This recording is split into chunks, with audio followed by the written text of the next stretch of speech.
पश्चिम बंगाल किसका होगा?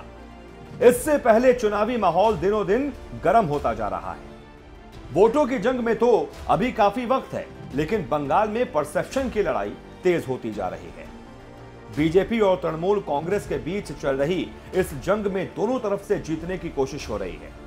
दरअसल जो पार्टी समर्थक हैं, उनका वोट तो उसी पार्टी को जाएगा, लेकिन बड़ी संख्या में वो वोटर होते हैं जो माहौल देखकर तय करते हैं किस पार्टी के पक्ष में वोट डालना है।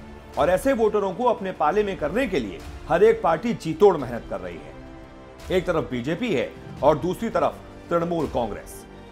दोनों खुद को मजबूत और दूसरी पार्टी को कमजोर दिखाने के लिए हर एक कोशिश कर रहे हैं।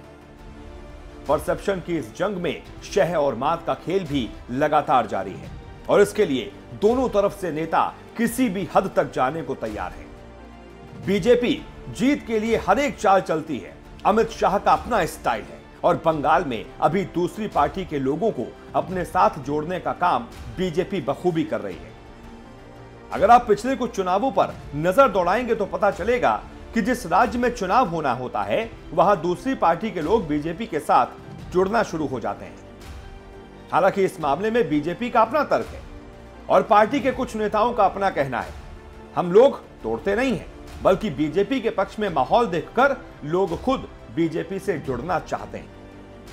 अभी बंगाल में बीजेपी ने शुभेंदु अधिकारी को अपने साथ जोड़ लिया है। शुभेंदु बंगाल में काफी मजबूत है और कहते हैं कि राज्य में 65 से ज्यादा सीटों पर उनकी जबरदस्त पकड़ है, जिसके दम पर वो टीएमसी को गहरा झटका दे सकते हैं।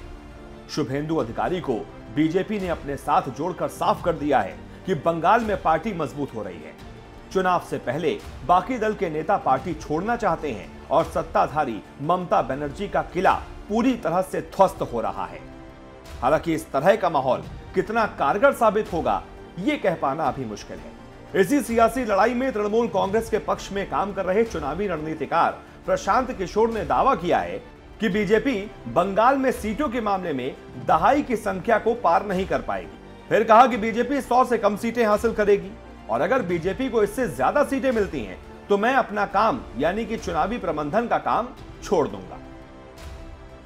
अब प्रशांत किशोर ने जिस तरह के दावे किए हैं, उसके बाद चर्चा चल रही है कि बीजेपी पश्चिम बंगाल में अपने लक्ष्य को 200 से बढ़ाकर 225 कर सकती है, ताकि एक तरह से संदेश जाए कि बीजेपी पश्चिम बंगाल की जीत को लेकर पूरी तरह से आश्वस्त है। दूसरी तरफ बंगाल में बीजेपी के विरोधी दल मानते हैं कि बीजेपी किस तरह से लोकसभा चुनाव में खुद को 18 सांसदों को जीत दिलाकर साबित कर चुकी है, ये एक तरह से बीजेपी के कार्यकर्ताओं और नेताओं के लिए संदेश है कि अपनी रफ्तार को वो बरकरार रखना चाहती है। बीजेपी बंगाल में इस बार जबरदस्त तरीके से जाल बिछा रही है।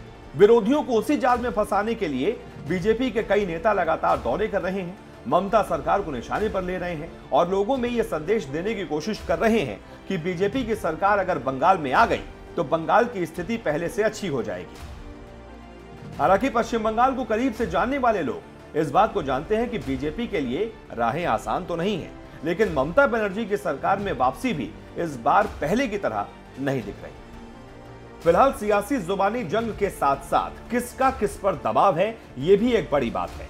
इससे इतर यह बात साफ है कि पश्चिम बंगाल में चुनाव हो जाने तक इस तरह के दांव-पेच और शहमात का खेल लगातार देखने को मिलेगा, क्योंकि बीजेपी इस बार बंगाल चुनाव को लेकर अलग ही तरीके से अपनी तैयारियों में जुटी है।